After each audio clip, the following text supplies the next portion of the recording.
Este es el curso de Teología Sistemática 1 y este es el segmento número 25. Bueno, de regreso con ustedes. Espero que hayan disfrutado los segmentos anteriores y cada segmento le esté añadiendo más a su estudio, lectura y discusión con los estudiantes y con el maestro. Un poco yo quiero mirar ahora en este segmento con ustedes la edad moderna, un poco, quizás antes de la edad moderna, la reforma protestante, un poquito antes, y mirar lo que ocurre en la reforma protestante con motivo de tratar de explicar, hacia grandes rasgos, los pensamientos fundamentales durante ese periodo. Dos figuras, por lo menos, quiero mencionar en este análisis, además de las que ustedes van a leer en el siglo XVI. Martín Lutero, figura central de la Reforma, recuerden ustedes sus 95 tesis, el 31 de octubre, en la capilla del Palacio de Wittenberg, donde ese momento, sin él saberlo, transformó la historia de la humanidad, no solamente en términos religiosos, sino en términos de la vida en comunidad del mundo en ese entonces. Lo menos que pensaba Martín Lutero es que con esa experiencia iba a cambiar el mundo, pero definitivamente lo hizo. Martín Lutero tendió a enfatizar la unidad del Salvador, al igual que las posiciones de los teólogos alejandrinos. O sea, esa teología unicitaria de unir lo divino con lo humano en una sola persona. Claro, él ciertamente no limitó la condición humana de Jesús.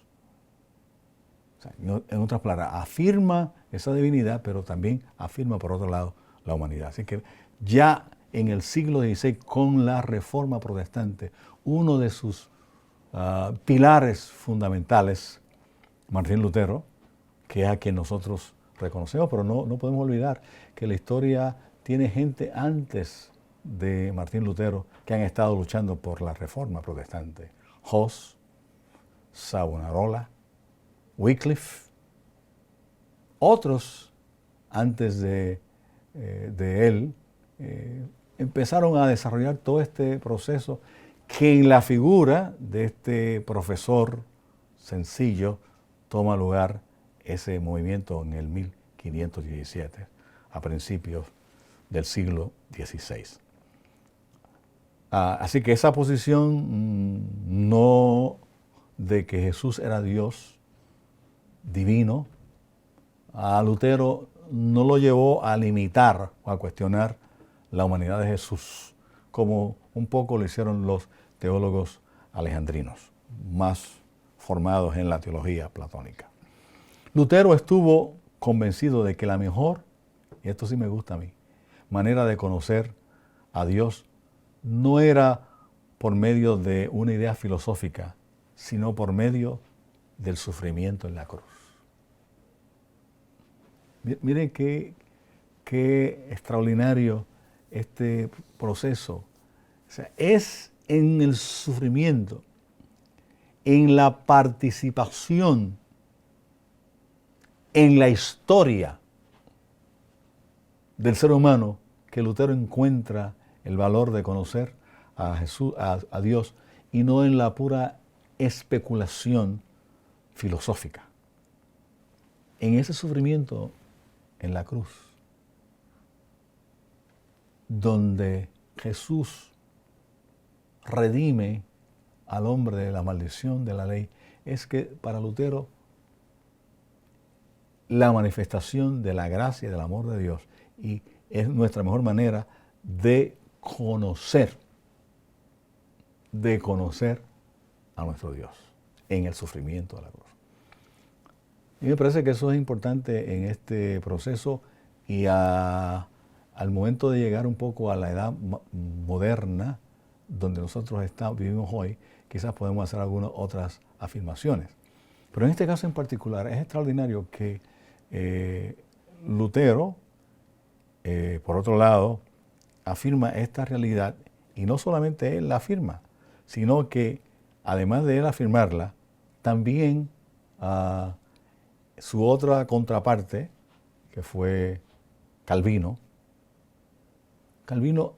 afirmó de igual manera, por otro lado, la deidad de Jesús. Lutero y Calvino siempre estaban encontrados de alguna manera en sus afirmaciones teológicas y su manera de entender el mundo particular. Pero este es el concepto grande de la Reforma protestante, del tiempo de la Reforma. La afirmación de conocer a Dios desde la perspectiva de Lutero como el Dios que lo conocemos en su participación con nosotros, más que en las discusiones filosóficas. Y me parece que eso regresa a la tesis que yo he esbozado a lo largo de todo este curso y todo este tiempo de hablar con ustedes de la centralidad del culto como foco teológico de la Iglesia. Es en esa vivencia de entender cómo Dios se acerca a nosotros, cómo Dios está con nosotros, cómo Dios sufre con nosotros, cómo Dios celebra con nosotros, que nosotros aprendemos a relacionarnos con este Dios que no está lejano, que no está en el Olimpo, que no está lejos, sino que está en nuestro tiempo y en nuestro espacio y sabe participar de las aflicciones que tenemos.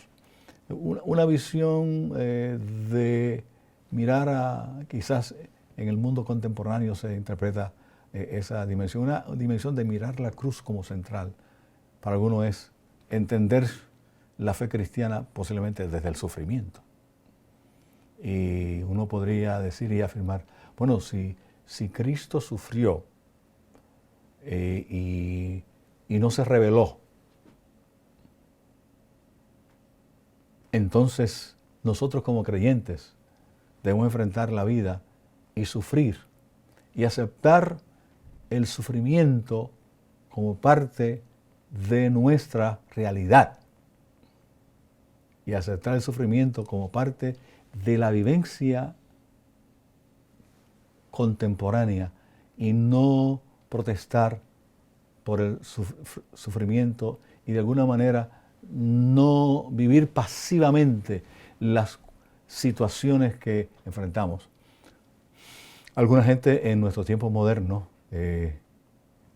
vive de esa dimensión, desde la dimensión del sufrimiento, desde la dimensión de que no hay por qué protestar.